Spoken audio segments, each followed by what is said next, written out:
Bismillahirrahmanirrahim. Assalamu alaikum, hürmetli görürmenlerimiz. Yana bir katımlık uçuk söhbet programımızı görüşünlerini karşı alımız. Ben Abdullah Yalqın.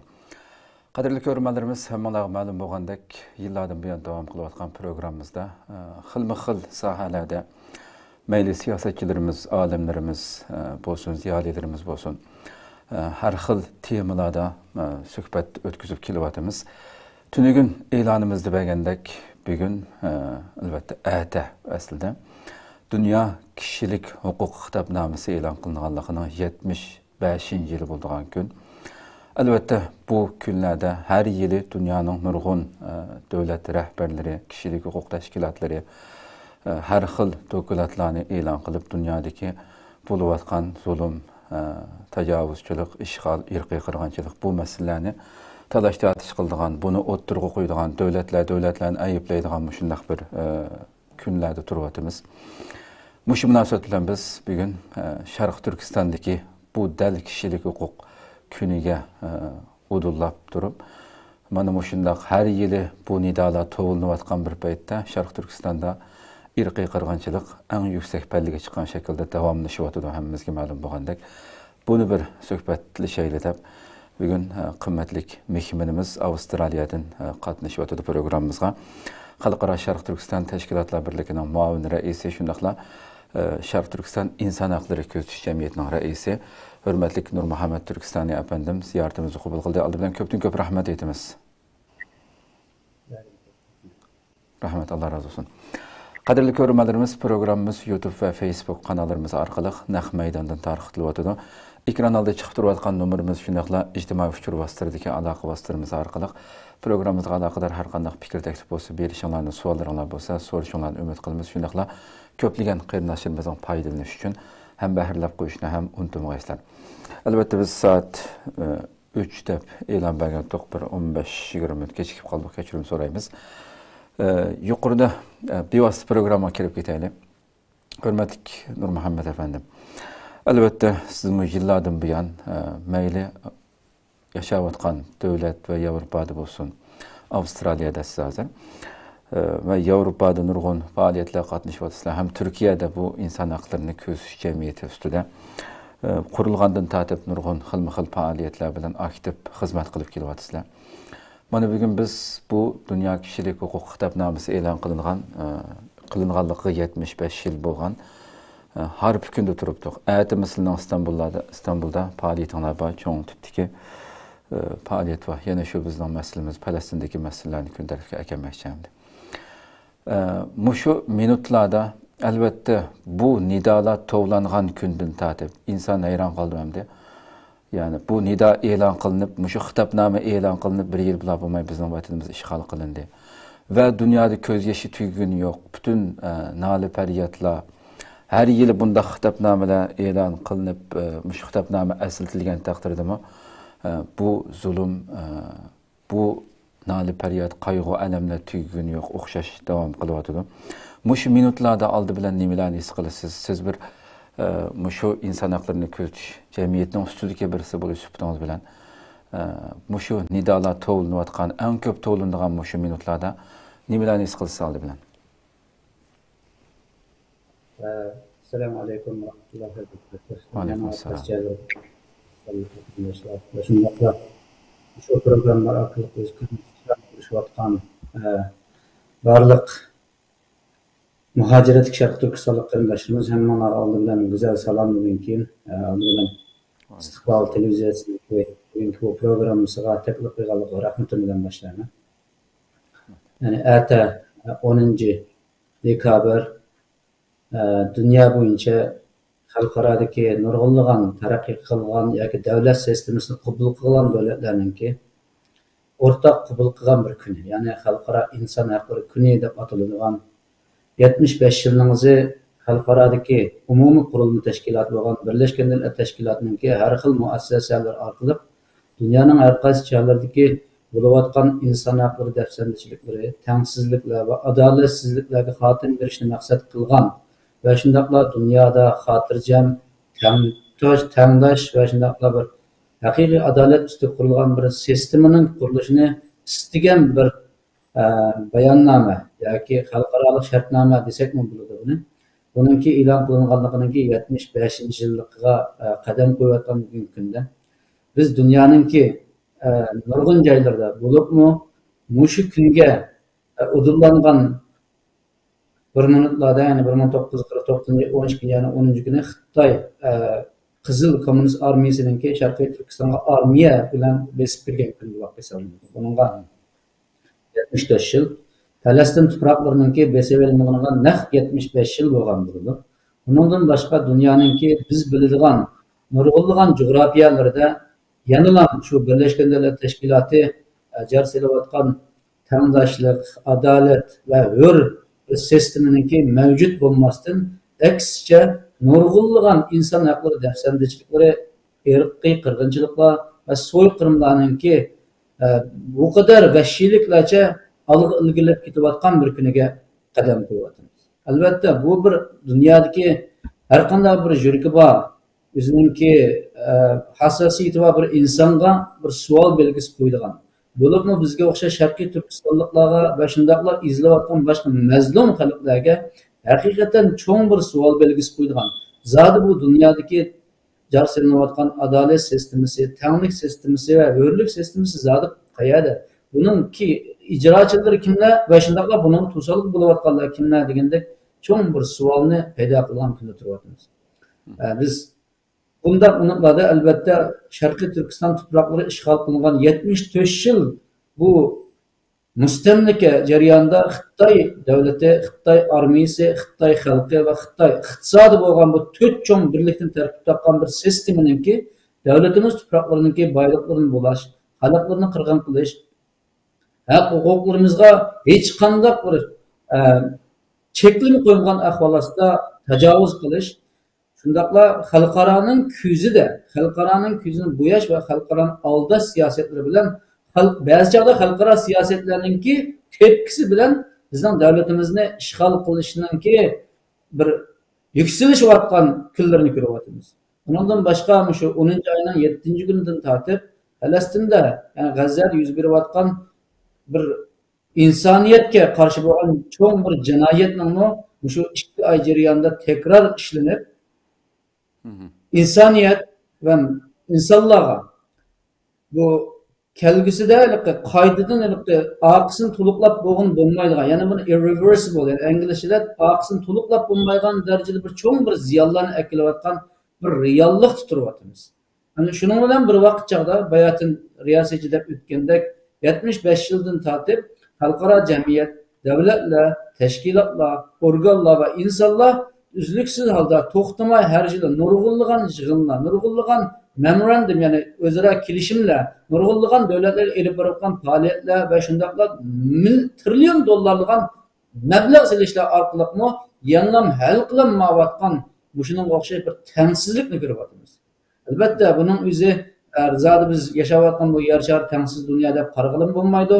Chunki yanlam bu buningga bo'lgan shu inson haqlari kunida e'lon qilingan inson haqlari xitobnomasiningki mazmunlari bu 30 moddalik mazmunning ichidagi ba'zi mazmunlar to'g'riliq, ba'zi davlatlar, ba'zi xalqlar, tashkilotlar va insonlarningki uzluksiz holda mushunga o'tirilgan 3 cho'ng prinsip, ya'ni hurlik, tengqonlik va adolat degan shu 3 prinsip uchun to'xtamay harakat qilayotganligini ko'ryapmiz. Hamda biz ezilgan bir millatningki vakolatchilari şu milletning bir qismi va shundaqla vatanimiz tuproqlarida bugungi xalqimiz shu o'zidan sirtqi bir dunyodan keladigan bir yordamninki va shundaqla shu davlatning sistemasi bo'lgan bir o'zgarishninki shakllanishini kutayotgan bu kunlarda biz ularga hech bir qipranmayotganligimizni albatta ko'nglimiz shundoq yerim bo'ldi. Va hatto barchada o'zimizni umidsizligini olib chiqib qilishimiz mumkin. Shundaqmi yandan biz ümitsizlikning ustida emas, balki kelgusida uzluksiz shakllanadigan, tengqonlashgan, erkinlikka va adolatga ega bo'lgan uchun harakat qilayotganligimiz uchun oldi bilan hammamiz o'zimizdan boshlab, yolg'iz inson haqlari kuni bo'lgan 10-dekabrda emas, Alloh yaratgan har kunda, ya'ni bir kunninki 24 soatning har bir soatlarida, har bir minutlarda va daqiqalarda albatta o'zimizning millati va shundaqla boshqa Milletimizga taqdirdash bo'layotgan mazlum xalqlarningki beshida bo'layotgan bu tengsizlik, adolatsizlik va hurlikka erishilmayotgan bu reallikni o'zgartiradigan, kelgusida shularga umid beradigan bir xil vaziyatni shakllantirish uchun qo'limizdan keladigan harakatlarni qilishga chaqiraman. Rahmat. Xo'sh.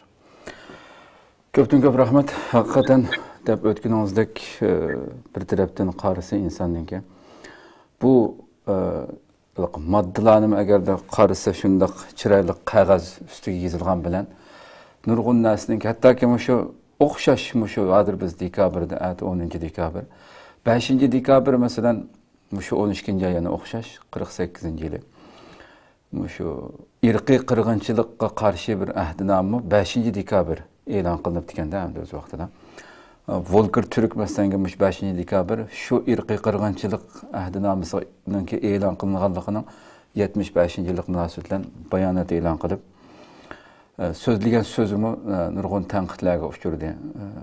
Chunki umumiy shaklda bugun dunyoda yuz berayotgan mayli Sharq Turkistonda bo'lsin va yoki hozir 7 oktyabrdan buyon hozirgacha shiddatli davom qilayotgan bu Falastindagi G'azzadagi fojialarning hech birini tilga olmasdan Mındalam sipap üstünün ötüp gitişi nurgun ictimai fikir vasıtlarında nayeti köp ayıplandı. Bu hakikaten bu bir hıyanet bu defço. Hem de insanın muşundaq ahvallarda oxşaş ayının içinde e'lon qilingan bula zamanımızda, köz aldığımızda yuqorida so'zlab o'tgandek yuz beryapti hamda. Sizce hem de bu shu qog'ozning ustida qilayotgan dunyo bugun bulupmu şu 7 oktyabrdan başlap bütün g'arbmi o'zininki qimmat qarashi bulag'imi amal qilmagan shaklda bularni shu o'zining qimmat qarashini dafsanda qilgan shaklda Isroilninki bu ishg'oliyatning kaynab turganligi uchun hozirgacha jiddiy qattiq ayblanib kelyapti. Hamda shu qog'oz ustida qolgan amaliyotda ijro qilinsa insoniyatga nurg'un tinchlik, baxt, saodat keladigan bu narsalarningki mushunchalar dafsanda qilinishi mushundoq bugunkidek bir davrda hamma ilgirki zamonlarda bo'lmasan bo'layotgan zulmlarni az inson ko'rgan bilan bugun har bir eng inchki nuqtalargacha bizning vatandagini hisob qilmasak Xitoy butunlay kontrol qilyotgan deb ko'rib turayotgan holatdami yana shunga ko'z yumadigan bir ahvolni içiniş haleti ko'rib turibmiz. Ba'zida sizlar inson haqlari shunday ko'z deb bizning vatandagi butun ishlarni vaqtida to'g'ringlarda dokulat shaklda e'lon qilib dunyoga qo'linglardan kelishini yetkazyapsizlar. Hamda mush ishning ustidagi bir shaxs bo'lish suhbatingiz bilan, ya'ni buningga o'xshash shunday e'lon qilingan kishilik huquq, inson haqlari degan narsaniki amaliyotda qog'oz ustidagi quruq gapdan boshqa narsa emas ekanligini, kuching bo'lsa hammani qila oladiganligini bilganki dunyoning haqiqati bu ekanligini bo'libmi shu Isroil Falastin urushidan keyin buni his qilgan vaqtinglarda ba'zida qanday bir hissiyotga kelasizlar masalan sizlar? Bu nihoyatda qiyin savol. Chunki haqiqatan Birleşmiş Milletler Teşkilatı tarafından e'lon qilingan inson haqlari xitobnomasininki 75 yillik bu tirishchanligi deb turaylik. Tirishchanlik natijasida biz shu Birleşmiş Milletler Teşkilatı'nınki o'zininki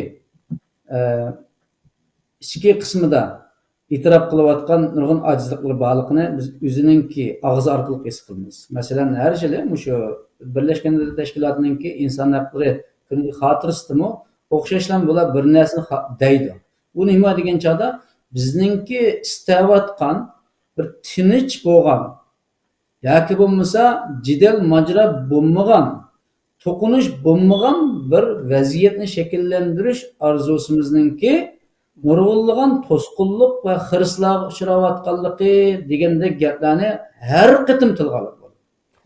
Biz bundan diqqat qilgan bo'lsak, shu jumlaning o'zida ham amaliyotda dunyoninki o'xshamagan farqli jo'g'rafiyalarida shu Birleşmiş Milletler Teşkilatı'nınki kishilik huquq xitobnomasi, xalqaro universal kishilik huquq xitobnomasi va boshqa nurg'unlagan o'rtaq xalqarodagi davlatlarninki o'rtaq qo'shilishi va imzo qo'yish orqali maydonga kelgan xalqaroliq kelishim va ahdnomalarninki amaliyot hech qanday bir ko'zga ilinmayotganligi va e'tiborga ilinmayotganligini oldi bilan Birleşken Devletler Teşkilatı'nı itiraf qildi. Endi biz bu bayonnomaninki oxirgi 30-moddasiga birlam ko'z yugurtib o'tsak, bu savolning javobi shunday chiqadi. Bu 30-moddada shunday bir nuqta deyildiki, bizning yuqorida tilga olgan, ya'ni bularning 3-moddadan tortib 28-moddagacha bo'lgan 25 modda amaliyotda shu insonlarga berilgan haq-huquqlarninki chegaralari, doiralari, prinsiplari va tushunchalar hammasi shu 25 modda deyiladi. Birinchi, ikkinchi modda tushuntirib qo'ydi. 29 va 30-moddalarda shunday bir keskin nuqtalar borki, yuqorida tilga ilingan moddalarning hech qaysisi ma'lum bir davlatlarninki egilik huquqi nuqtasiga to'qinishib qolgan ahvol ostida kuchga ega bo'lmaydi deydigan nuqtasi. Ya'ni bunga biz hech kim besim qila olmaydi deydi. Bu yerdagi masala, ya'ni davlatlarninki mushu yuqorida tilga ilingan xitobnomaning mazmunlarini o'zining davlat sistemasi, o'zining ijtimoiy sistemasi va o'zininki qabul qilgan shu davlat ichidagi insonlarga muomala qilish prinsiplari bo'yicha agar shular o'z maylicha biz shunday qilayli degan bo'lsa, bu yaxshi gap. Agar unday qilmasa, hech qanday bir kuch bunga mudohala qilolmaydi deb tilgan. Demak, bu yerda quruq qog'ozdan iborat ekanligini Birleşken Devletler Teşkilatı'nın o'zi ham e'tirof qilgan. Buning hech qanday xalqaroliq sud, xalqaroliq soqchi degandek bir narsa mavjud bo'lmagan yoki bo'lmasa xalqaroliq bu yerda boshqa adliya organlari mushu nuqtalar bo'yicha shuningga qarshi harakat qilayotgan davlatlarni, organlarni va tashkilotlarni hech qanday bir jazoga akkilanmaganligi sababidan buning amaliy kuchi ishga oshmagan.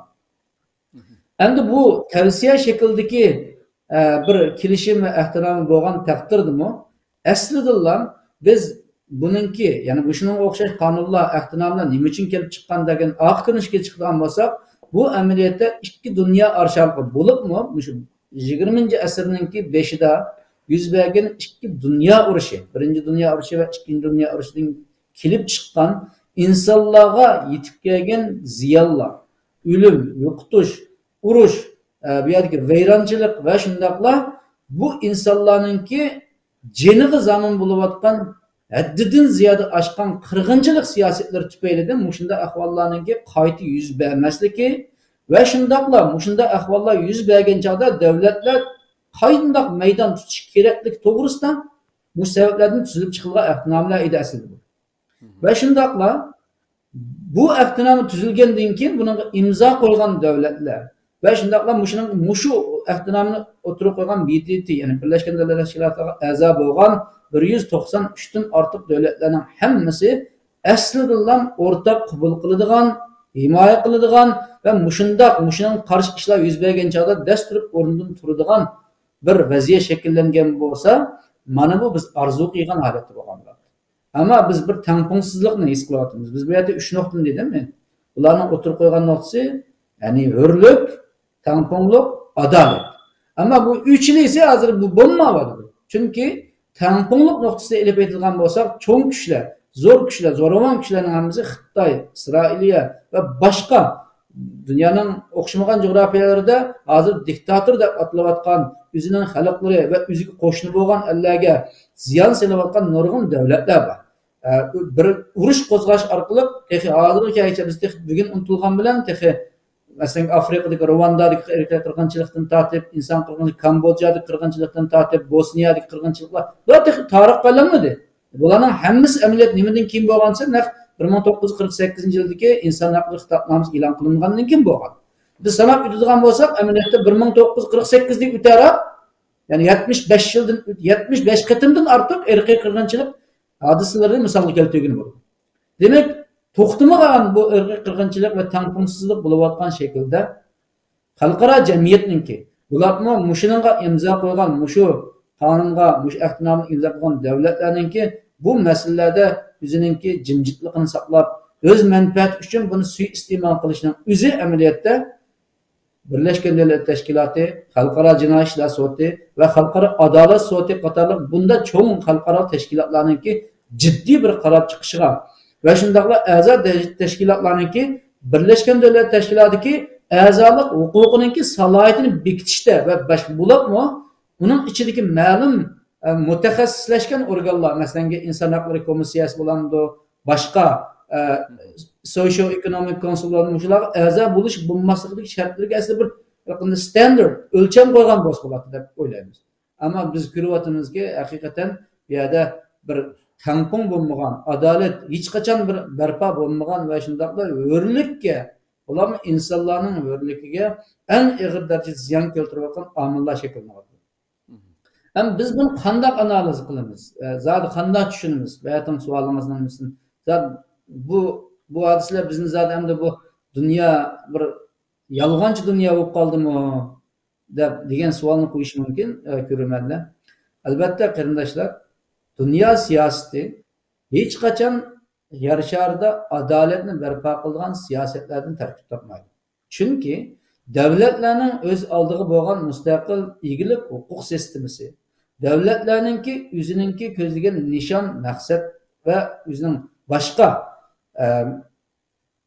muddaoları ve şundaqlar devletlerninki muş xalqaro o'lchamda bekitgan ba'zi qonun ehtinamini tutgan pozitsiyaları ve şundaqlar şu yerda yashaydigan xalqlarninki mushuningga o'xshash qonunlarga bo'lgan to'g'ri tushunchasi va uni himoya qilish muhofizkor bir mavjudiyati bo'lmagan ahvol ostida biz bu narsalarni to'liq joriy qildiroligi bo'ladi deb kesib aytqina olmaydi.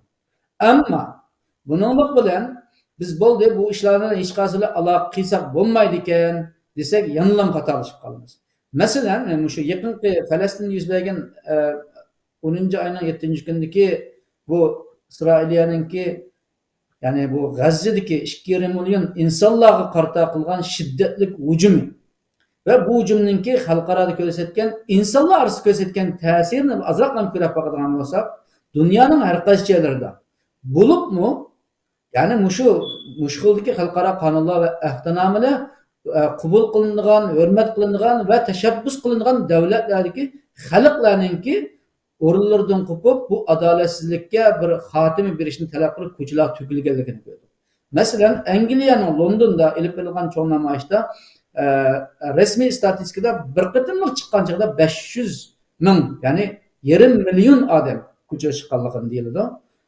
Ondan başka Amerika'da, Avustralya'da, Avrupa'da ve başka devletlerde insanlarınki yalnız bir kıllam namayiş emez. Bunu hükümetinin parlamentleri, hükümetinin başka teşkili kurumları ve şundakla yüzününki etrafındaki insanlar arkalık muşu diye tokunuşununki bir hatime kiliş için hareket kıygalıkını köydük kandı.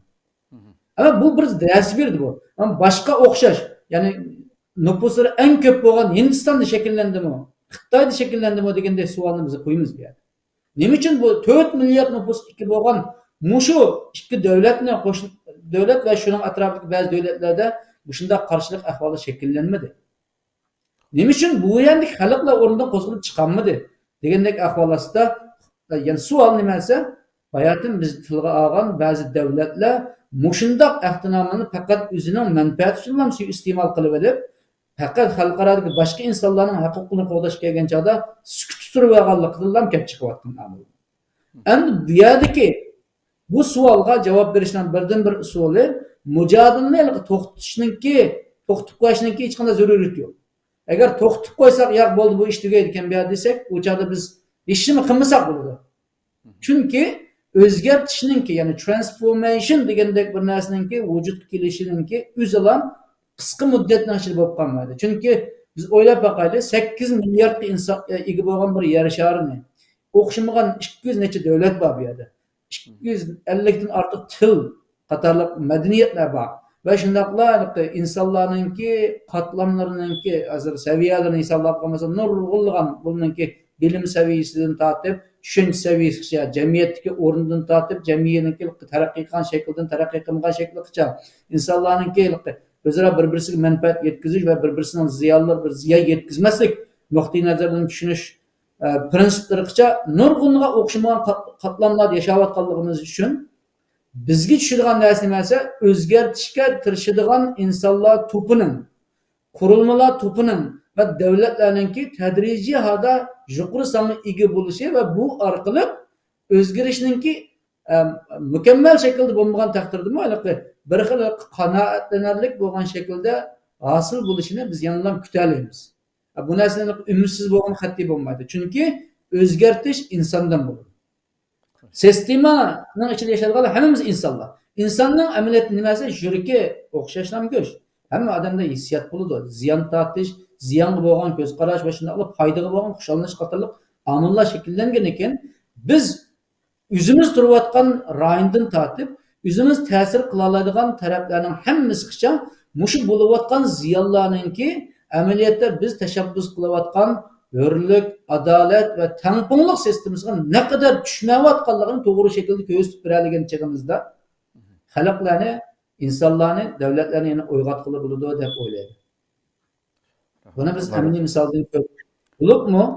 Bo'libmi? Garchi bu masalada nima uchun Sharqiy Turkistonga sukut turdi bu insonlar, nima uchun G'azzaga kelgan chog'da bularning dunyomiz qo'zg'alib yuradigan savol garchilik bizni achchiq o'zimizni Sharqiy Turkistonliklarga bek achchiq tuyulgan taqdirdami?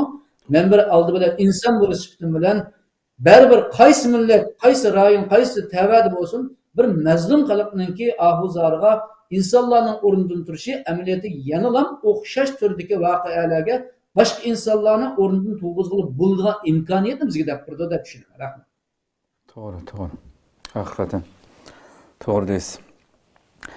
Haqiqatan shu bu o'zgarish masalasini masalan shu o'ylasa, masalan biz bu tashkilotlar sifatida masalan sizlar masalan dunyoning har qaysi joylaridagi tashkilotlarimiz da'voyimizni qilayotgan, tashkilot sifatida qilayotgan deb. Bu adolatsizlikning masalan davlatlarning ichida balkim yillardan buyon biz davomli anglab kelyapmiz, masalan Turkiya prezidenti Erdo'g'anning davomli bu bugungi dunyodagi bu BDT'ninki qurilmasining o'zininki butunlay insoniyatning talablariga, bu ahuzlarga, bu zulmlarga tegishlik, yetarlik javob bera oladigan bir sistema emasligini dunyo 5-o'ngda bo'libmi, bu 5 kuchning xohlagan masalan tunigimi BDT'da shu urush to'xtatish masalasida ovoz qo'yilganda nurg'un davlatlar ovozga to'xtasin deb qilgan bo'lsa-mu, Amerika yo'q deganligi uchun yana o'xshayib bo'lmadi. Davomli so'zlab kelyapti, davlat sifatida eng kuchli so'zlayotgani mening bilishimcha Erdo'g'an. Uning keyin hatto shu qatim Antonio Guterres BDT'ning eng cho'ng boshlig'i. Uning urush boshlangandan buyon qilgan chaqiriqlarining hammasi o'tiq nurg'un ayblashlarga uchradi, shu gapni, haq gapni qilganligi uchun. Demak, bu nihoyat bir murakkablashib ketgan bir sisteminingki qo'g'dig'ichilarmi buning buzilmasligi uchun o'zininki zulmlarini davomlashtirish uchun butun kuch bilan tirishadigan gapga, ammo lekin uningga qarshi chiqayotganlarmi butun kuchi bilan tirishgan vaqtida bu sisteminingki o'zgardiganligi inshaalloh mayli bo'ldirmaydi, keyin ko'rib olamiz. Haqiqatan insonni ba'zida shunda nima qildimdi, shu endi vatanimizdagi bu facialar mayli qaysi nuqtadan tutib olib kelsak, mayli majburiy emgak masalasi bo'lsin, qiz ayollar masalasi bo'lsin, farzandlarimizningki lagerlarda shundoq o'z kimligidan yo'q qilinib butunlay xitoylashtirilishi bo'lsin. Har yil bo'libmi shu oyning ichida e'lon qilingan qanchalig'an xabarlar, dokumentlar chiqdi masalan, biz tafsilotini xabarlarimizda istiqlolda berdik.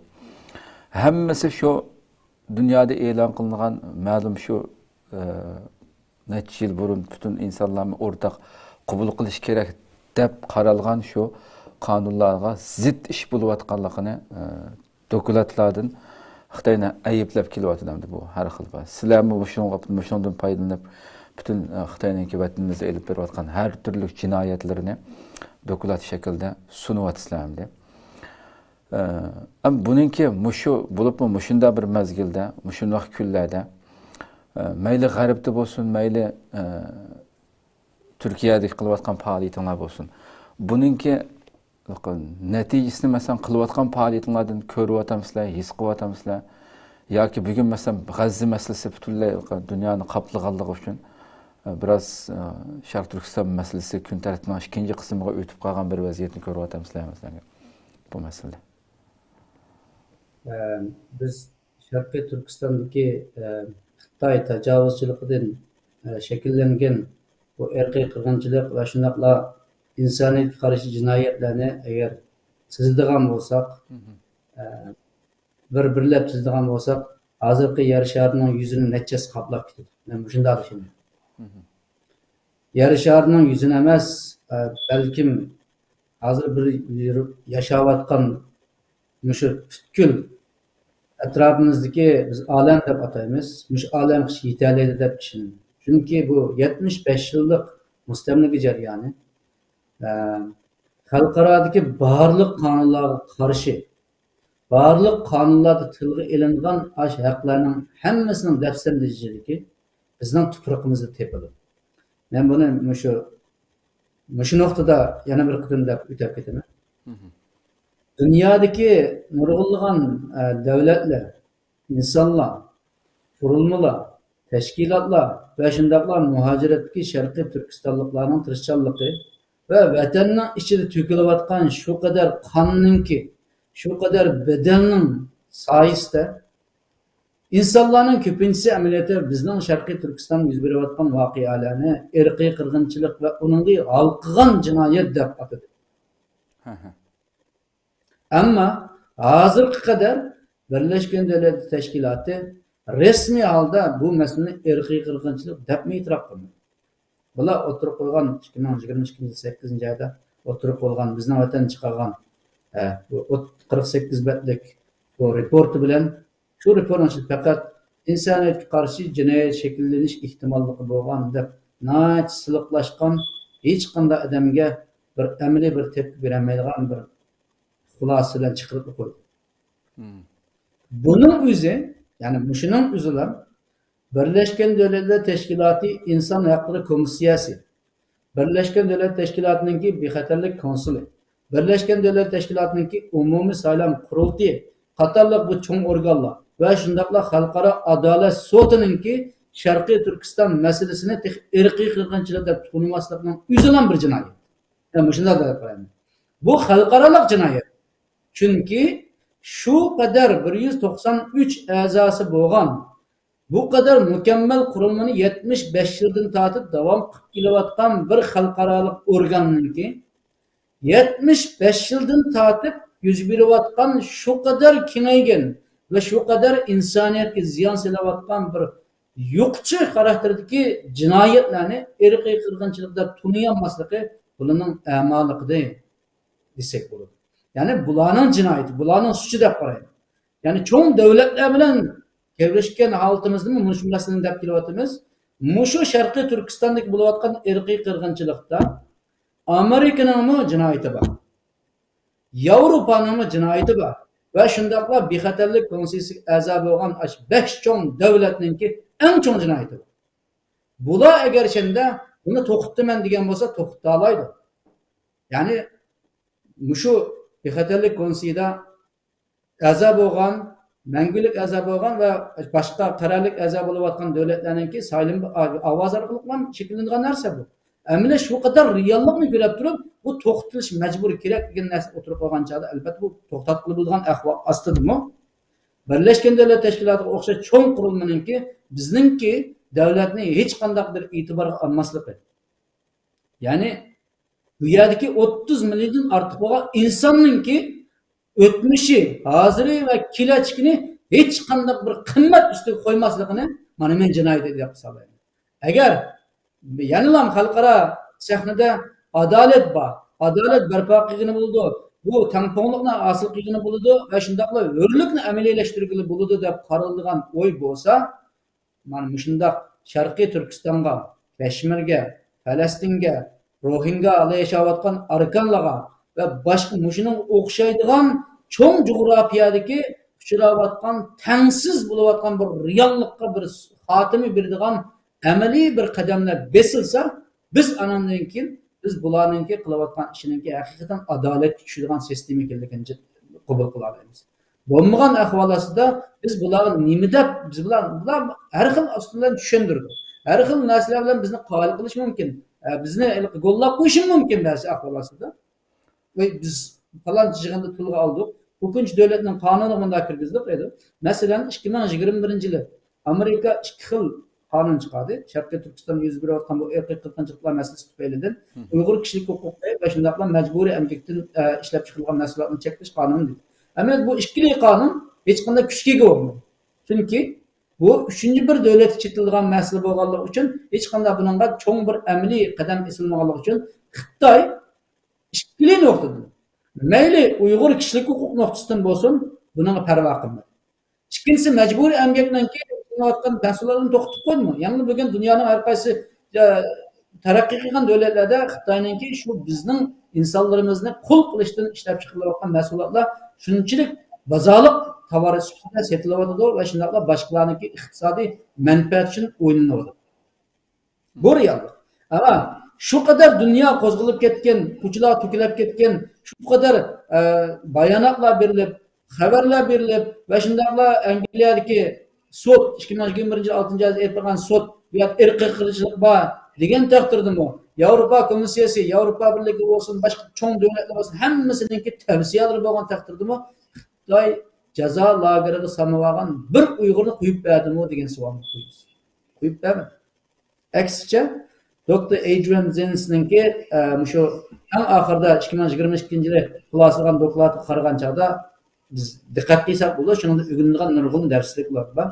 Xitoyninki naq aşı davlatlar o'zining parlamentlarida, o'zining davlat ishchilarida bizning masalamizni muzokara qilayotgan va oshkor ashunda parlamentning biz motion deymiz yoki bo'lmasa qonun loyiha takliflarini o'tirib qilayotgan ahvol ostida vatanimizda xalqimizga bo'lgan qirg'inchilik siyosatlarini texidinmi yuksaltgan davr ekan.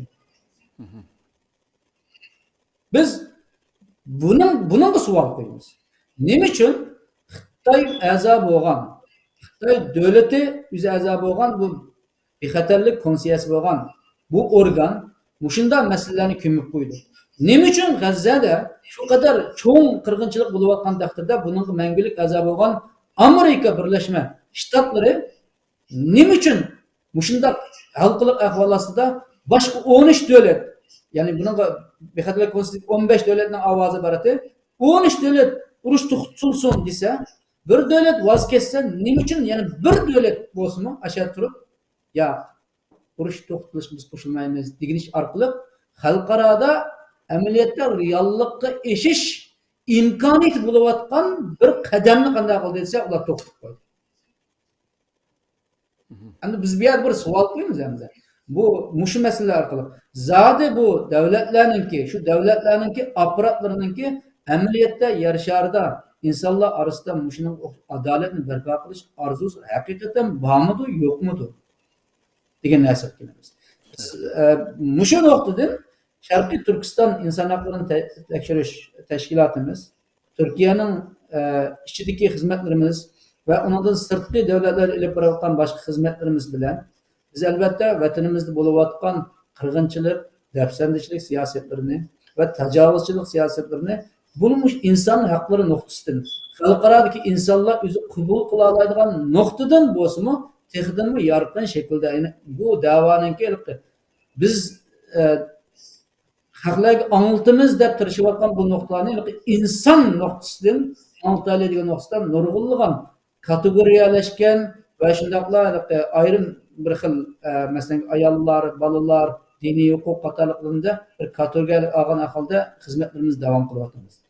Nurg'unlagan dokladlarimiz e'lon qilingan bo'ldi. Bular shu bu yilning ichida 2022 yil, 2023 yildan tortib texdimi bu voqeani xalqaro qonun, xalqarodagi tashkiliy qurumlarniki harakat prinsiplari asosan ahvolida biz bir xizmatimizni ilib boraylik degan orzumuz bilan biz birinchi bo'lib ayollar haqida tafsiliy ishlangan bir reportniki Kamchilik tufayli biz buni o'tirib qo'ydik. Endi bu nimaga to'g'ri kelgan desa, biz 2023-yili 9-oyda Birlashgan Davlatlar Tashkilotininki o'sha Jenevada ichilgan yig'inida o'xshashlam ayollar masalasi tilg'ilingan. Ya'ni Sharqiy Turkistondagi ayollarninki uchrayotgan tafsirchilik masalasi bu coincidence, ya'ni tasodifiy uchrashib qilish emas.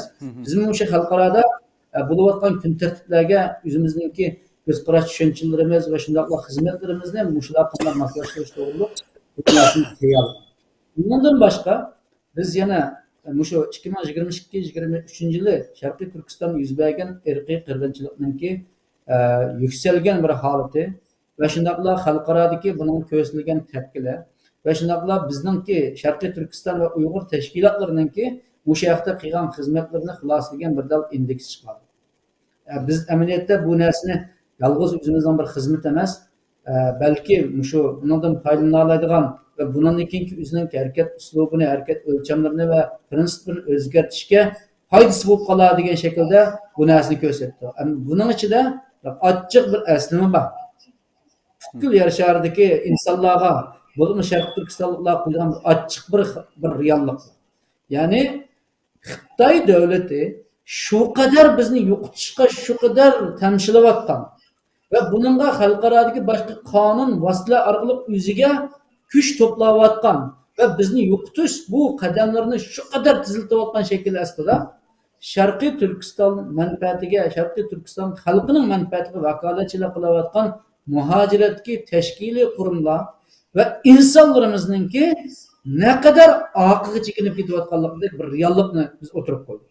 Ya'ni 2022-2023 yilda bo'layotgan bu amaliy harakatimiz ve qilolmayotgan ishlarimiz orqali amaliyot bizning realligimizga bir aynak qo'ydi. Bu aynakni ko'rish orqali o'zimizga bo'lgan oldi bilan o'zimizdan boshlab o'zgartish tegishli bo'lgan nuqtalarimizni nereden o'zgartish tegishsak bo'ldi ekan. Boshqalar, ya'ni dushmanlarimiz bizga elib berayotgan bu shiddati shu qadar eshiyotgan ahvol ostida millatni qutuldiramiz deyotgan, millatga manfaat akilimiz yoki davlatimizni hurlikka erishtiramiz deb tirishayotgan bu toplumninki ne kadar amaliyotda kuchsiz bo'layotgan bir realligini o'tirib qo'yamiz. Endi bu gap ochiq. To'g'ri, unda sen nima ish qilding degan savol hammadan so'rash mumkin. Biz sen nima ish qilding degan savolni hech kimdan so'ramadik. Biz faqat reallikni ko'rsatdik va shundaqla o'zimizning qo'limizdan keladigan bu xizmatlarni haqiqiy shaklda bir to'g'ri anglashga tirishdik. Masalan, shu ayollar haqida chiqargan bizningki tafsiliy dokladimiz hozir xalqaro o'lchamda 5 xil tilda nashr qilinmoqda. İngliz tili, Türk tili, Arap tili, Uyg'ur tili. Mümkün bo'lsa buni malay tilida tartiblayapmiz. Ya'ni malay tili degan joyda ko'pincha kim o'qiydi deyish mumkin. Malay tili amaliyotda 300 million nüfusga ega bo'lgan bir xalqlarning tili. Dunyoda 300 million ega bo'lgan bir to'plumning tili bo'lganligi uchun buningga harakat qilyapmiz. Mushuningki Turkiston mushuni dokladda e'lon qilinmay turib, rasmiy jamoatchilik ko'rmay turib, biz o'zimiz ishki qilgan xizmatlarimizning natijasida davlatlarningki organlarga bergan tavsiyasimiz orqali shu reportni bayqagan, shu report qilgan nuqtalar bo'yicha davlatlar bizga e'tibor beryapti.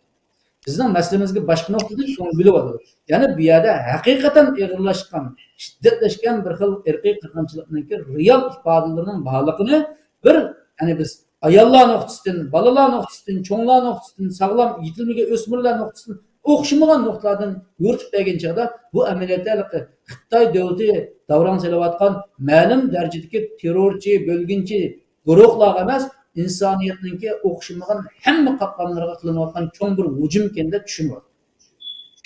Hamda bizningki bundan keyin qilgan xizmatlarimiz, ya'ni bular muhojiratga Sharqiy Turkiston to'plamlarining tashkiliy qurumlarininki qilgan xizmatininki ne kadar chetin, yani Türkçe'de chetin deydigan, Uyg'urchada keskin desa bu tushmaydi ekan. Anonbek tushirgan. Bu chetin kim? Mushu chetin xizmatga o'zimizni avval tayyor qilishimiz va shundaqlar fidokorlik ro'yimizni kunsiri oqimizga emas, oldimizga ilib mang'alaydigan va oqimizga faqat bizning oqimizdan yetishmaydigan bir xil jangovar avlodlarni tashlab mang'alaydigan realligimizni aytsak, anandan keyin biz o'zimizga yuz kelaydigan vatanning ichida to'kilgan shahidlarning qiniga yuz kelaydigan ve şundaqla şu tuproqninki agabni men bek muhim deyman, Şu tuproqninki 6000 yillik tarixiga yuz kelaydigan bir nasl bo'lishni istaylik qarindoshlar. Ana shu chaqda bizning hayotimiz o'zgaradi. Bu misolni biz hozir G'azzadagi misoldan ko'ramiz. Kim nima deyishidan qat'iy nazar G'azzadagi shu qarshilik, shu ashalarninki mudofaa shaklidagi o'zining tuprog'ini, millatining huquqini, o'zininki bir hur bo'lgan sistem bo'lgan arzu istaklarini ifoda qilgan bu harakatning davomida dunyoninki naqadar tiz shaklda uyg'ongan insonlarning hatto bu yerda biz tilga olaylik ba'zilar biz nomus qilgan tashkilotlar bor. Xohishlar jamiyati bor bu yerda. Aroqkashlar jamiyati bor. Shuning hammamiz qarshi chiqib qatgan gap. Isroilninki tajovuzchilikqa. Bizning uchadigan chog'da eng aqllisi nima uchun undaq bo'lsa, bir to'g'ri bo'lgan shakldagi qurimlarmi bu masalaga qarata texchi yaxshi o'yg'ilish kimsa shakllantirama degan savol bilan mushada to'xtayman. Biz bu savolni zodi biz G'azza bo'la oladikmi yoki biz falastinliklar bo'la oladikmi deb savol qo'yib qo'yamiz. To'g'ri. Yana bir odamninki shu masala to'liq yaqindan takip qilganligim uchun meni bek bearam qildi rasm. Biz zodi qanday qilgan chig'imizda bizmi G'azza xalqiga o'xshash dunyo insonlarini bo'lmasa vaqtli bo'lsin uyg'ota oladigan shunday bir harakatlar shakllantira oladigan bo'lish imkoniyatimiz bormi yo'qmi? Bor. Xo'sh. Ammo biz buni qildikmi qilmadikmi desa qilolmabdi. Qilish andizimizni shakllantirish va qilish o'zimizningki irodamizni kuchlantirib menish bizga qo'yilgan savol. Yani bayatım ben dedim, biz hiç nimaga bo'lmasmi 6000 yillik tarixda ega bo'lgan shalliq bir tuproqning haq hurmatiga, ashada yashab o'tgan 13 qitim qurilgan imperatorlik, beglik va davlatninki o'zininki bir simasiga va shundaqla kelgusida bizdan keyin kelib qoladigan yoki bo'lmasa o'ziga tubdan noturush deb qarab qolmasin deb orzu qilayotgan avlodlarninki haq huquq uchun bo'lsinmi qarindoshlarim bu masalaninki mohiyati to'g'ri tunay. Kim tarafda turish, qaysi maydonda turish bizga bugun savol belgi qo'yibdi. Kim bilan birga turish savol belgisi qo'yibdi. Qisqa o'tib ketadigan, o'zimiz kechib ketadigan qisqa dunyoda qoldirib ketadigan ikki narsa. Birsi bir odamning sharafi, yana birsi bir odamninki nimasi esa nomus ya xoin. Ikkining birisini qoldirish kerak. Chuqum ikkining birisini tanlash kerak bu yerda. Hozir dunyoda texma gapni tushunmaydigan insonlar. Sharaf bilan nomus deganni tushunmay, nin degan gapni deydigan insonlar. Ya'ni Uyg'urninki haqqini setib, erkin dunyoda yashab, Uyg'ur bulanmayotganligi. Sharqiy Turkiston davlatininki shu zilli tuztamini yap, ya Sharqiy Turkistonlik bulanmayotganligi. Sharqiy Turkistonliklar shu qadar ulab o'zining oilasi, onasi, dadasi bugun turmada, lagerda, jazo qiynab qistoqlarda yashayotgan taqdirdami, yana ham xotirjam qilayotgan nurg'un o'lik jonlar. Biz hozir yana bir narsani biz Sharqiy Turkistonga hurlik, Uyg'urlarga erkinlik degan shuarlarimiz bilan davomli namoyishlarga chiqamiz. Shunday so'ruladi deymiz. Bu ikki narsaniki hurlik, erkinlik degan kim qayerdagi Sharqiy Turkistonliklar deydi o'qiyapti. Xuddi hala biz o'zimiz erkin bo'lib ketib, oyada qilib vatandan tuproqqa odamlarga hurlik istab qildik. Avval qarindoshlar, hurlikni, erkinlikni, mustaqillikni o'zimizda tiklayolmagan bo'lsak, biz ya'ni xuddi G'azzaga biz hurlik degan deyishning hojati yo'q, chunki G'azza hurken bugun. Dunyoda birdan bir hur tuproq G'azza ekan. Chunki ular dushmaniga haqiqatan qandoq qarshi turishni va qandoq o'zini mudofaa qilishni va o'zining haq-huquqini haqiqiy turda qo'g'dashni xalqaro o'rgatayotgan bo'lgandan ular hurken. Biz o'zimiz shu hurlik degan kategoriyaga o'zimiz kirmay turib, boshqalarga hurlik tilayapmiz. Bu gibi hur yaşayotgan dünyadaki insonlarimizni tegisi bo'ladi. Ammo Sharqiy Turkiston yashayotgan xalqlarimizning bugun ko'rsatayotgan tirishchanligini biz ko'rsatmayapmiz. Bu reallikdan qabul qilish shu qadar bir so'yqirimni, shu qadar bir jiddiy siyosatning ostida turibmi, yanılan milletimiz tilini taşlamaslıkka hareket kılavatı. Medeniyetini taşlamaslıkka hareket kılavatı. Özünün ahlak, prensiplerini taşlamaslıkka hareket kılavatı. Qandaqlığı bo'lmasin, yushirin bo'lsinmi, o'zininki islomiyatini tashlamaslikka harakat qilyapti. O'zininki qimmatini va kelgusidagi avlodlarga bo'lgan orzusini tashlamoqda. Va bizcho desak, orqaga musobaqa qilishib ketib qolamiz. Her dunyoda assimilyatsiyaning xirsiga uchrab, o'zimizningki kimligini mi yo'qotib, o'zimizning haqiqatda siyosiy mavqesini tilga cho'ng gap bo'lib qolibdi hozir. Kimlik mevkasimizni mi tiklayolmayapmiz. Bu umumiy nüfusimiz zada tik turib, xalqaroning o'xshamagan coğrafiyasida o'zi yashayotgan davlatlarda o'zining qo'lidan keladigan barliq vositalar bilan men yuqorida tilga olgan xoh davlat siyosiy organlari bo'lsin, xoh insonlar to'plami bo'lsin, xoh tashkiliy qurumlar bo'lsin, xoh boshqa xalqaro bilge beradigan organlar olsun, bunların hemmisiga qo'limizdan keladigan holatda biz eng zo'r tirishchilikni ko'rsatsak, biz uçağı aqida qilib qolamiz. Biz shuni ko'rsatgan chig'imizda haqiqatan natija beradigan bir shaklni ko'ramiz. Biz buning isbotini ko'ryapmiz. Masalan, bir qancha yillardan beri, masalan 10 yilning oldingi holatini, 10 yilning keyingi bu holatga solishtirgan bo'lsak, tirishchilikning natijasi nurg'unlagan ishlar, nurg'unlagan tushunchalar, nurg'unlagan bu hissdaşlıklar qo'lga keldi. Endi buni harakatga aylantirishimiz uchun hayotni deb o'tgan cho'ng bir yumaloq bir narsani dumultish uchun buni kuch ketadi. Bu kuch bizni to'planishga yoki bo'lmasa ijobiylashgan, sarxillashgan, bu mutaxassislashgan yoki bo'lmasa sistemli qurumsallashgan holatda anlatilgan bo'lsa, elbette bunun gücünü görelim. Adem'den acıt yok. Çoğuncuk Adem'den acıt. Hayatın tılgına bakan Malasya'daki devlette, bizim mesela Malasya'da bizim nüfusumuz yok. Bizim yüzümüzden bir çoğun bir teşkili kurumumuz yok. Ama bugün bana hazır mesela Taşkı İşler Ministerliği, Prime Ministerleri ve başka devlet erkanları icra kılakan çoğun sorunlarda bizimki teşkili aparatımızdan vekilleri şu yerde bizim devletteki meselelerini anlatıyor. Ve şularınki ameliyata hissdaşlığa erişiyordu. Bu nemeden kelip çıkan ise, şukurda dep aytgan zor tirishchilik ve şundaqla bo'shab qolmaslik bir irodadan kelib chiqqan narsa. Hamda yana qaytib kelib ama Sharq Turkiston inson huquqlari tashkilotimizninki aytga eshilmoqchi bo'lgan cho'ng bayonot e'lon qilish va shundaq dokladni sunish yig'inimiz bo'ladi.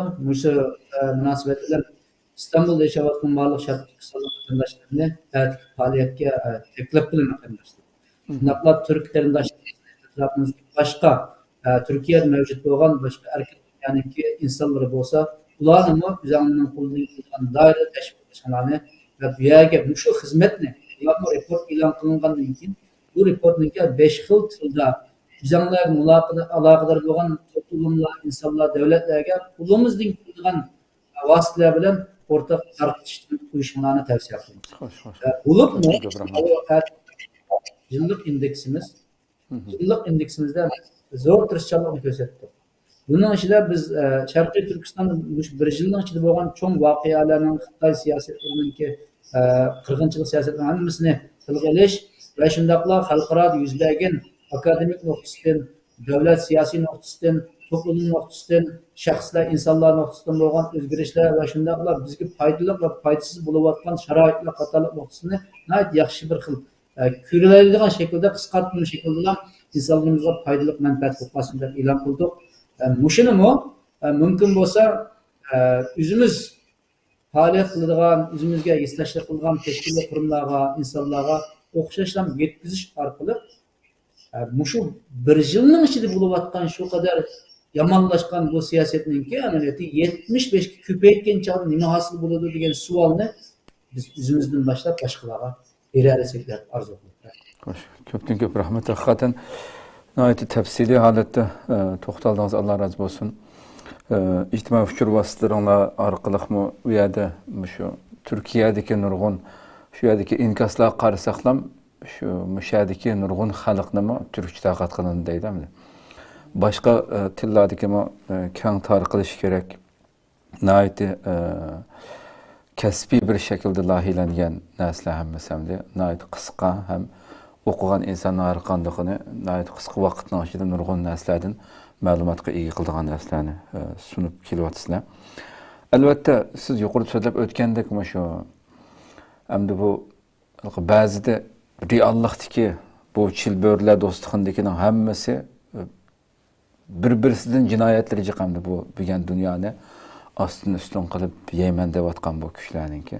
Uning eng beshida albatta veto haqqi bo'lgan Xitoy va shu nurg'un masalalarninki ashuna veto qilinib ketib birisininki yo'q deyish bilan qancha davlat ma'qul degan bo'lsa amalga oshmayotganligi bu reallik. Bugungi sisteminingki chuqur mayli baldir va keyin o'zgarishi kerakligini dunyo his qilyapti. Nurg'un ovozlar u yoq bu yoqdan chiqib turyapti. Inshaalloh buning davomlashmaydiganligi, chuqur o'zgaradiganligiga ishonchimiz komil. Hamda bu shu siz yuqorida so'zlab o'tgan nuqtalardan biz qanchalik qilyapmiz degan nuqtani har birimiz haqiqatan masalan bugungi bo'lqa qog'ozning ustida qolib qolgan hech qanday dunyoda oqmayotgan bizga qo'limizda tutqudek bir manfaatni yetkazolmayotgan zulmning aziyishi Sharq Turkiston xalqi uchun deb biz shuni aytgan vaqtimizda va dunyodagi boshqa mazlumlar bularning hech qanday azobini yenikiltanmayotdi deb qarayotgan shu sistema, shu har xil elingan qonun, bu ahdinoma degan narsalar mushunda ojiz holatda turib, masalan bugungi bu yalmavuzlar, bu kuchlar Xitoy boshida bo'lish bilan birga hamda Sharq Turkiston xalqiga udulmish bizlarga masalan tegishlik bo'lgan ishimizni voyaga yetkazib qilmayotgan bilan bu cho'ng kuchlar Xitoy eng boshda masalan men bu qandoq mening qarshimga qandoq qarorni olib ketgan mayli nima ish qilsam qil parvoyim pelak deb uxlab yatsam hech qanday ish qilmasam qilmaydi shu Xitoy hamda. Lekin ashundoq bir kuch tuturib bilgan milliardlarcha dollar sarf qilib butun dunyoga o'zini oqlash uchun va bizning shunda odatdagi ushaq ojiz qilayotgan ishlarimizga qarshi o'zini oqlash uchun suvdek pul xarjlayotdi. Yani özünü chiroyli ko'rsatish uchun qilmagan rezilliklarni, qilmagan yolg'on sahnlarni tuzib o'ynayotdi hozirgacha vatanning ichi sirtida.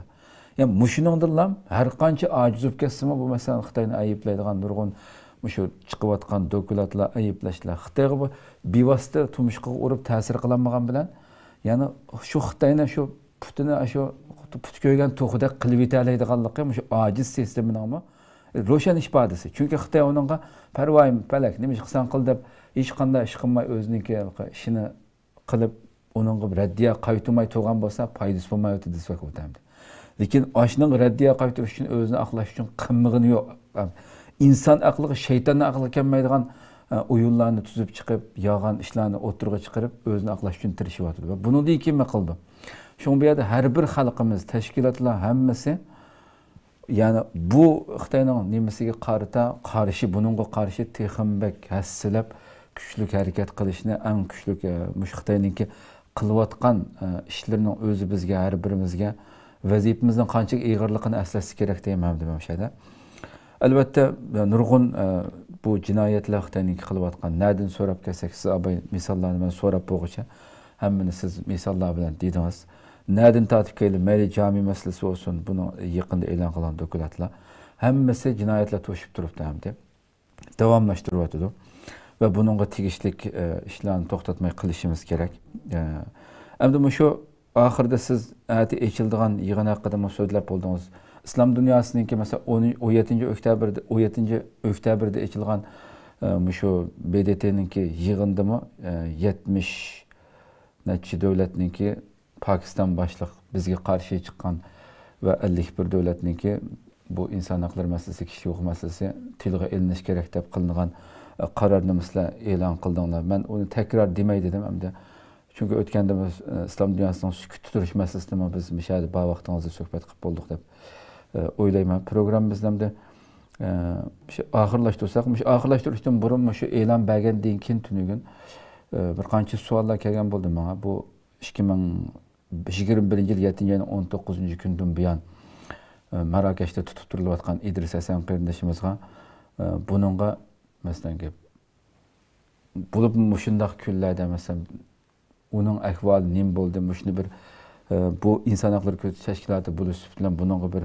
harakat qilyapti. Marokashga masalan kishilik huquqi bir o'mak avatib shu yerda ya bu Marokashning ichida jinoyat o'tkazgan bir kishi bo'lmasa bu shunga qarata buni bir qutqizish haqida bir amaliy bir xizmat qilinyaptimi, qilinmayaptimi degan shaklda savol so'ralgan bo'lsa degan talab bo'lganligi uchun men buni sizdan so'rayman. Evet, yaxshi. Men bu savolni kirishdan burun yuqoridagi bir nuqtaga yana bir ozroq bir qo'shimcha qilib qo'ygan bir narsam bor. Xitoy davlati bizni qirg'in qilayotganligidek reallikni yushirish va shundaqla xalqarodan bo'layotgan qarshiliklarni unumli yushirish uchun harakat qilish lozim. Ama bu yerda bir biz unutmaydigan bir nuqta var. Her qanday bir narsa haq huquqni Allah subhanahu wa ta'ala berdi. Bende onun için harakat qiladi. Yani kimden başlandı degan chada izilgichi, xo'rlanguchi yoki bo'lmasa o'zi shu cho'ng boshqa ziyonkashlikka uchrayotgan shaxs, toplum o'zi avval harakat qilish kerak. Bu birinchi omil. Bundan da o'tmay turib yapsam pişamı, kömsem pişamı degandek alet yaşaş bu ham xiyal xalas. Çünkü ne kadar yer astıda kalsak mı, eğer biz şu depremden içinden çıkışka hareket kılımız desek, Allah şunun karta bizge anandan keyin kuch beradi. Men mushun bu noktada ishlayman. Anandan keyin ma'lum masalaninki vaqtincha tilga ilinmasligi yoki boshqalar tarafidan nazarga ilinmasligining o'zidan og'rinish bu o'zimizningki cho'ng kamchilligi deb qarayman. Men yana bir qitim takrorlayman. Mayli musulmon davlatlari bo'lsin, mayli xristian toplumlari bo'lsin, mayli dinsiz toplumlar va buddist toplumlarning hammasininki bizning masalamizga ko'ngil bo'lishdan avval men o'zim Sharqiy Turkistonlik bo'lgan ata-anam, ecdadım Sharqiy Turkistonlik bo'lgan men nima ish qildim degan savolni boshlaganman odam og'rinishni qiladi. To'g'ri. Bu boshqa. Chunki jinoyatchining bu amaliyotda kronologiya deymi, ya'ni jinoiy ishlar nimasi deymi, prinsipi deymi, o'xshashdan bir jinoyat. Nima ish qilsa, o'zi qilmagan ishni boshqalardan kutish yoki o'zi qilmagan mas'uliyatni boshqalarga ishtirib qo'yish jinoyat bu. To'g'ri-da shu bu. O'zimiz qilolmay turib boshqalardan og'rinamiz. Men inglizchada bir gap bor-ku. Ma san qilingan suiqasd yo'q, o'zingning taktikang bek ojiz deb. Bu gap men ingliz demay bo'ldi. San qilingan suiqasd yo'q, o'zingning taktikang ojiz. Ya'ni o'zimizningki o'sha yerda qilayotgan harakatimiz zodi bizningki abadiy hurligimiz, abadiy mustaqilligimizni ko'zlab qilayotgan harakatmi? Yoki bo'lmasa bu bizningki bugun Malanchiyada ko'pincha hodisga qarta qarshilik qo'ygan harakatimizni deb savol qo'ysak bo'ladi. Shuning da o'zgarish shakllanadi. Yana birisi tashlab qo'ygani bo'lmaydi qarindoshlar. Ma vazifani men o'zimizdan tashlab qo'yish qat'iy bo'lmaydigan, tashlab qo'ygani bo'lmaydigan bir mas'uliyat ma'lum. Ma'ni men nurg'un qatim deyman, Sharqiy Turkistonni suyish majburiyat emas, mas'uliyat emas, sharaf. Avval mandatimiz. Bunaqa majburiyat desa yuk. Sharaf degan changda bu sening xushalliging. To'g'ri. Mushu nuqtadan deymiz. Shunlashqa Payg'ambarimiz Muhammad sallallohu alayhi vasallam degan qiyomat ati bo'laman desimi, tikayotgan kuchdan voz kechmadi. Bizning vatanimiz to'g'ri. Irqiy qirg'inchilikdan hozir o'zimiz agar biz shaxsiy o'zimizdan, oilamizdan, davlatimiz tuproqidan hammasini deb kelsa, men so'z qilaman qarindoshlar. Men o'zim biz o'zimiz yashamasak bo'ladi amaliyotda. Lekin biz shu yashamayotganlar uchun yashayotamiz desak, yashayotgandek yashaydi. Yashayotgandek yashaydi. Boshqalarni yashatish uchun yashayli degan prinsipda yashasak, anandan keyin o'zimiz, xalqimiz, millatimiz turmada qamalib qolganlar hammasiga yuz kelamiz. İdris Hasan yalnız bir İdris Hasan emas. İdris Hasan'ga dünyanın ki o'xshamagan burjeklarida Tayland hozir 52 dona qarindishimiz turmada. 54 ida ikkisi yo'lab ketdi. 8 yil bo'ldi turmada turib qoldim bor. Boshqa davlatlarda biz namını bilmeydigan, yani erkin devletlerde turmuş yetiyotganlarım buluş mümkün. Hazır vatanimizden içinde olsa en az da 8 milyon insan lager, türme, ceza lagerleri, qamoqlarda ve ismi cismi tilga ilinmaydigan o'rinlarda qamlab turibdi. Endi biz albatta bir İdris Esen'in meselesinin nima uchun tilga ilinishini biz men tavsiya qilgan. Men oldingi yil İstanbulga borgan chig'imda 12 ayning oxirida 1 oy bo'lishgan ekan. Marrakesh elchixonaga oldiga chiqqan chig'imizda men qarindoshlarimdan qanchalik harakat bo'ldi deb oilasi bilan yaqinlashdim. 3-taraf orqali yaqinlashgan bo'ldim. Bevosita qilmagan bo'lsam, bundan shu balkim anglayotgan bo'lsa, xonim o'zi biladi. Biz surishtirish orqali qaysi qadamlar ilindi deb buning oxir ko'rinishi bilgandan keyin qo'limizdan keladigan bir qancha yo'nalishga harakatni berdik. Birinchisi, Marrakesh davlati qonun e'tirof qilgan erkin demokrat davlat bo'lmaganligi uchun mushu davlatlarga ta'sir ko'rsatadigan cho'ng bir davlatlar, ya'ni Yevropadagi davlatlarniki mushuning mudohala berish imkoniyati bor yo'qlik to'g'riliq bir ikki davlatniki bosh elchixonasiga biz murojaat qildik. Buni mushu masalani, ya'ni İdris Esen'nin qamoqqa qilinishi butkul Sharqiy Turkiston, muhojirat Sharqiy Turkistonliklarniki o'rtaq bir g'imi bo'lib qoldi. Mush g'amni yechib etmasanglar, hech bo'lmagan chog'da bu Sharqiy Turkistonlik 30 million xalqni qutuldirib qo'yamizlar sizlar. Bir insonimiz o'zi qutulib qo'ygan degan bu retorik bilan biz bu masalani o'tirib qo'ygan. Endi shunchalik tirishchilik ko'rsatsalar nima ish qilib bo'lmaydi degan savolga qarindoshlar bir narsani deyman. Ma'lum bir narsada ko'rsatgan tirishchilik bizningki natijani biz qo'lga chiqamiz deb tirishchilik ko'rsatamiz desa xatolashib qolamiz. Biz tirishchilik ko'rsatishimizni to'xtatmaymiz degan prinsip bo'yicha harakat qilamiz. Gapim anglashildi deb qarayman.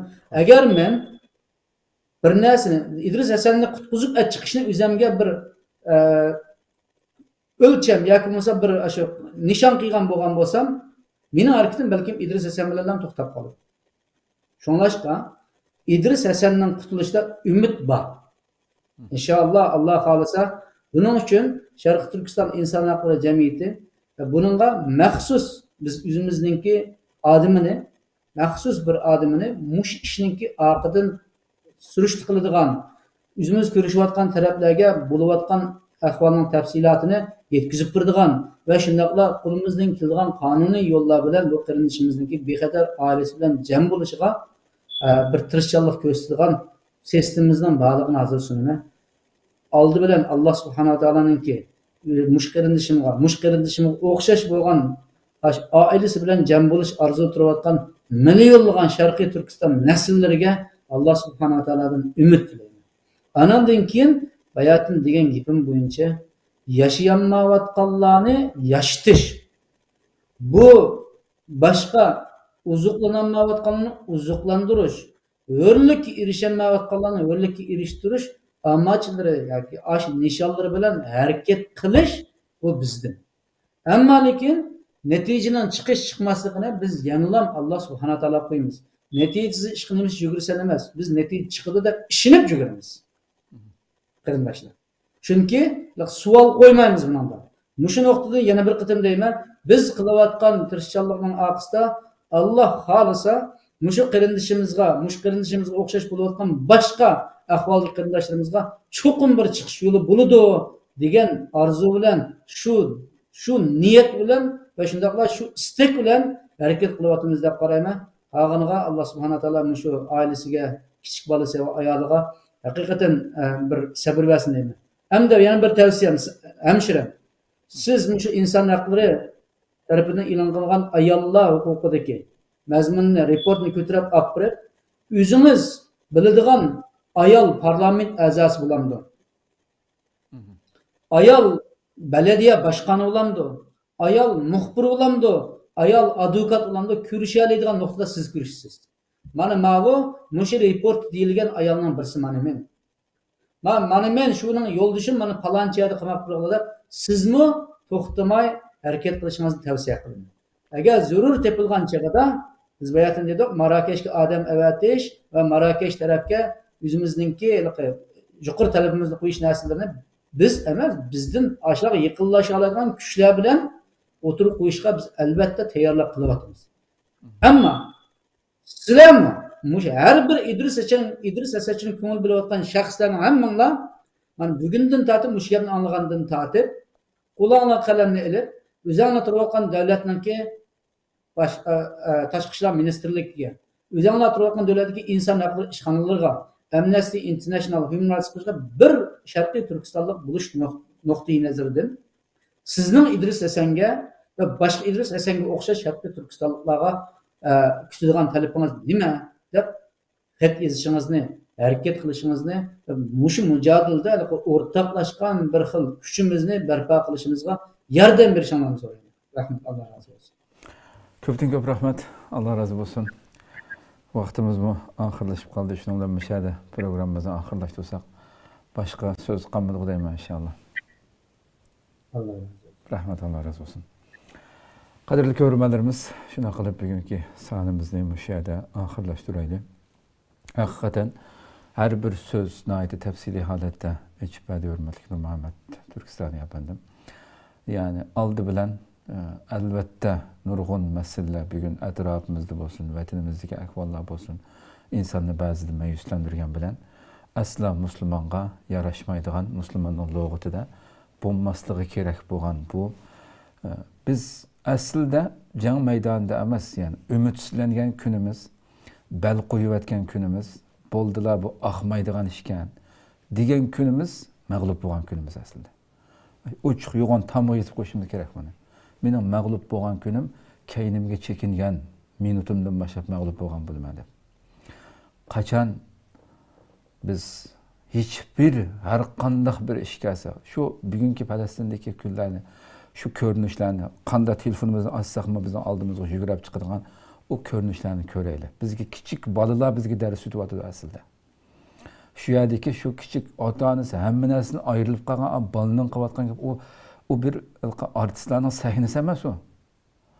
Shu yerdeki onalar bizga dars o'tyapti aslida. Ha, u yolg'ondan bir film chekmayapti u yerda. Bolalarning og'zidan chiqayotgan gap, yani nima qilsan qilat, eng oxirgi insonimiz qolgacha biz bu zaminni tark etmaymiz, tashlamaymiz buni. Biz chuqur g'alaba qilamiz deyapti kichik bolalar. Şu harabilikning ichida turib deyotgan, şu echinishlik manzilning ichida turib, Allah'ın iradesininki az so'zlar boş, normal bir insondan, yani normal bir tarbiya ko'rgan, normal bir iymoni va insondan chiqadigan so'zlar emas. Shu kichik bolalar bizga dars o'tyapti aslida. Chekinsa, qochgan bo'lsa, jinni elib voy bo'ldi degan, deyishga tegishli bo'lgan bo'lsa, ana deyish kerak aslida. Chunki ustiga yig'ayotgan bombalar paramparça bo'lib ketayotgan, parcha bo'lib ketayotgan kichik bolalarning jasadlari. Buni ko'z oldida ko'rib turayotganlar deyish kerak aslida. Shuning uchun hech qachon keynimizga tajimasligimiz, bu tajovuzchi nomussizlarning qilgan barliq yuzsizliklari, dafsandichiliklari, bularning qisosini birma-bir oladiganligimizga ishonch bilan, bir millat bo'lish sifatimiz bilan butun qo'limizdan kelgan barliq sahani ishiltib turib, buningga qarshi harakat qilmaydi ekanmiz. Eng oldidan biz na o'zimizga, na millatimizga, na vatanimizga yuz kelmaydigan qari yuzlardan bo'lib qilishdan qo'rqsak bo'ldi hamdi. Alloh subhanahu va taolo hech qachon bizni bu haq da'voning ustidan ayirmasin, ruhimizni ajizlashtirmasin deb tilaydi qadrli ko'rganlarimiz. Allah ömür verse yana bir qatimliq suhbatda ko'rishguncha aman bo'lgaysizlar. Assalomu alaykum va rahmatullohi taala va barakatuh.